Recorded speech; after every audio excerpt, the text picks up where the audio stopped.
Hi, and welcome to another edition of Jules Voto's Photo Focus. There is more you need to know than the technical aspects of event photography in order to be a successful event photography. And in this video, I'm going to give you some of those tips. So let's get started with the tips in no particular order. Know what is expected of you. Speak with the client when you're first hired, get a rundown on what's going to be happening, what types of photographs they want. Is there going to be a cocktail hour? Do they want some candid photos, small gatherings, small groups during cocktail hour? Do they want them posed? You know, sometimes when shooting things like that, you'll kind of say, you know, guys, look this way, get a quick picture. Do they want them more candid? You know, just people talking amongst themselves. Do they want any pose shots of key people at the event? And if so, is there going to be someone there who will help you find those people? If it's a company you've never done work for, if it's an event you have never done before, you may not know who the key people are, who the CEO is, or the vice presidents or whatever.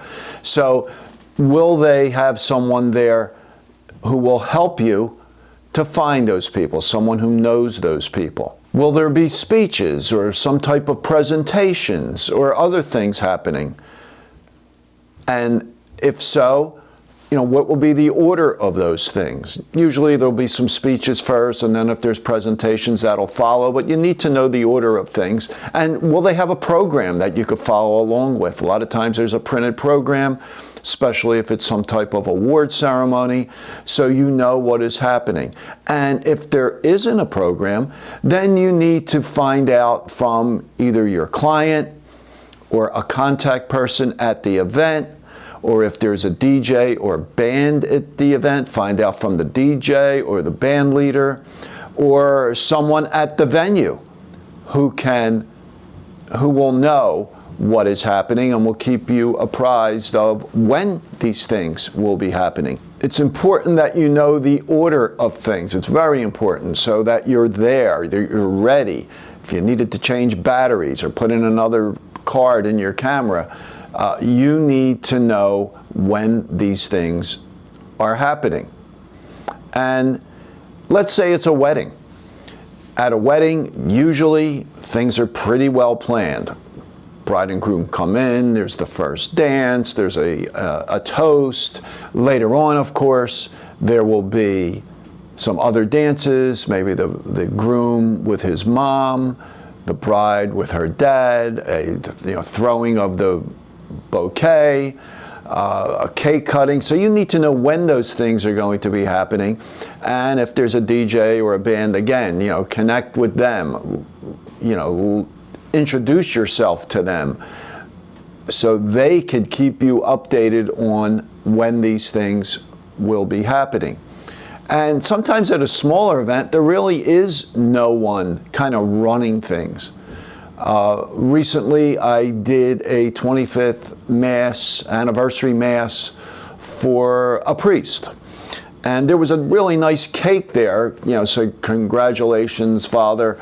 And I talked to the DJ, and there was no plan to have the priest go over and cut the cake. So I said, you know what, we should do that. I also talked to someone from the venue, and again, there was no real plan for that. So I said, well, why don't we do that? So went over to the person from the venue. They brought over a knife. We got the priest over there. The DJ announced it, and we got some pictures of that. So sometimes you have to assert yourself and get things rolling. Sometimes things will be going along, even at a wedding sometimes, and they're just never getting to some of these things. They're never getting to, let's say, the cake cutting. So sometimes you have to speak with someone from the venue, speak to the band or DJ or whoever, and say, you know what, this would be a good time to do this. Why don't we do this now? So you need to take charge sometimes, and people will appreciate if you do take charge and get things rolling. Another really important thing is never be late. If it's a wedding, if it's a bride and groom you're meeting with, or the bride and her mom, don't be late for the appointment, the initial appointment. If it's the actual day, whatever the event may be, do not be late. In fact, be a little early. It's much better to be early than to be late. If it is an event where you know you're going to be doing some posed group photos, let's say, really important to get there early, let's say a half hour early or so, to scout out locations, especially if it's a venue that you've never been to before. Especially if you're going to be needing to do some outdoor pictures. Now, I do some events for some hospitals that I do work for, resident graduations, usually in June, several of them, and they're usually at a golf club. So I will get there early, even if it's a golf club I've been to before, and just scout out outdoor locations. Because maybe things have changed. Maybe there was a nice tree out there blocking the sun, and that tree is gone, so I might have to find another spot. So get there, find those locations, and be ready when it's time to take the pictures. You'll be much more relaxed if you get there, you find a good spot, and you know it's going to work, than if you get there just before the event starts, and now you got to scramble around and find a spot. Scouting out good spots for pictures is especially important for wedding photography. Where are you going to do the pose shots, the wedding party shots, the bride and groom, the family shots? Are you going to do them where the ceremony is, if it's a church or a hotel, ballroom, whatever? Are they going to be done outdoors, at a park or other venue?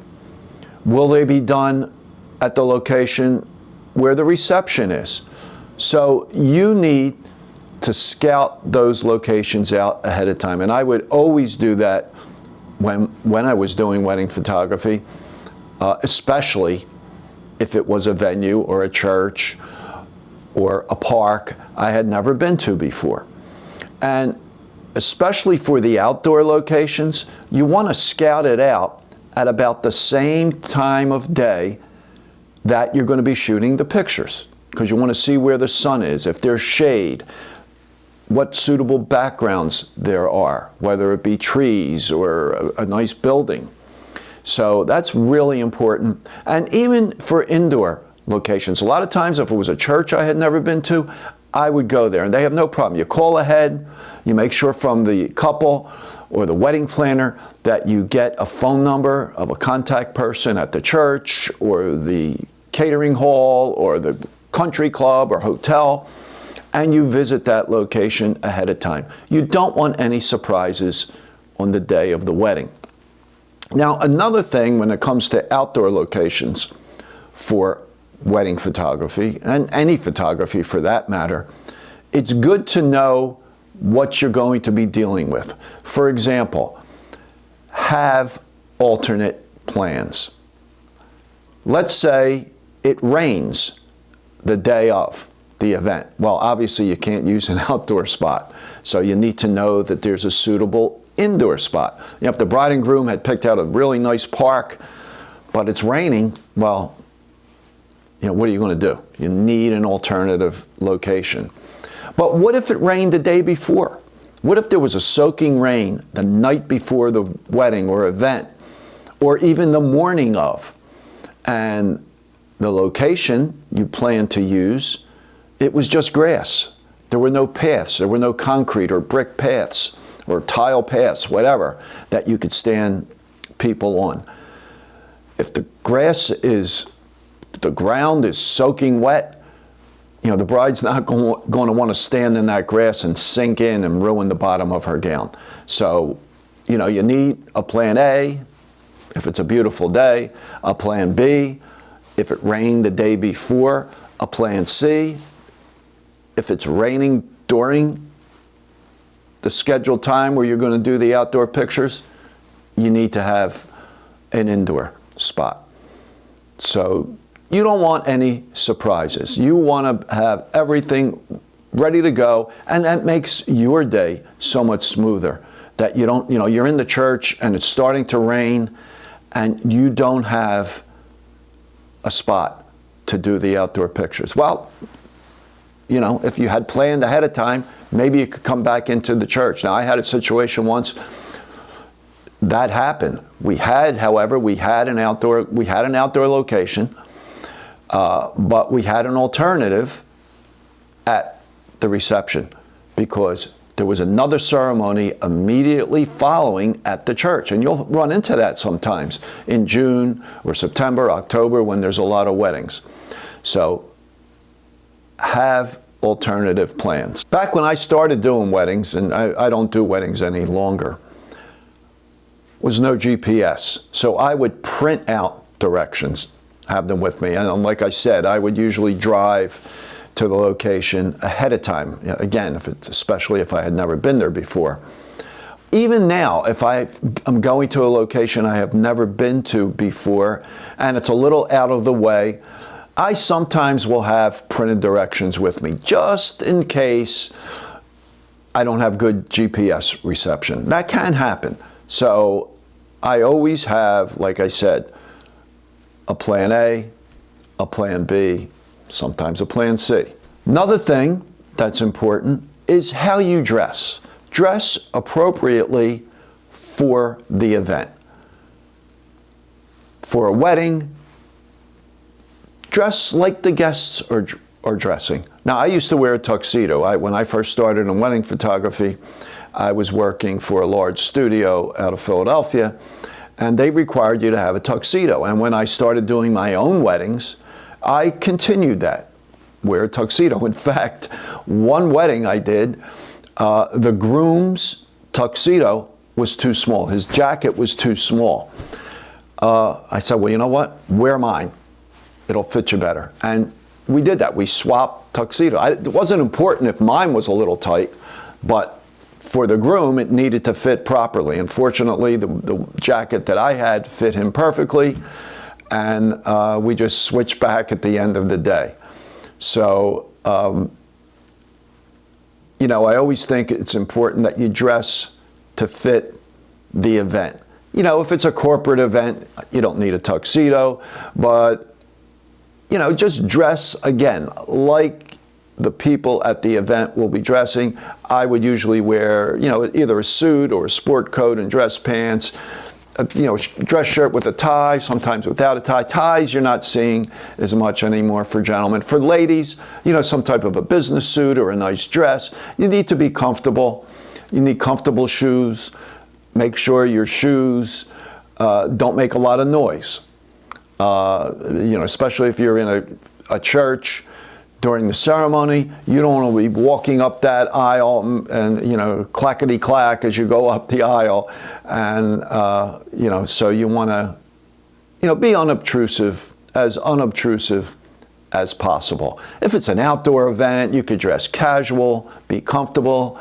I do some golf outings where you're taking pictures of foursomes and other things around the golf course, and you're going to be riding in a golf cart. You want to be comfortable, especially on a hot day. Make sure once the event is over, you deliver what you promised, when you promised, or sooner.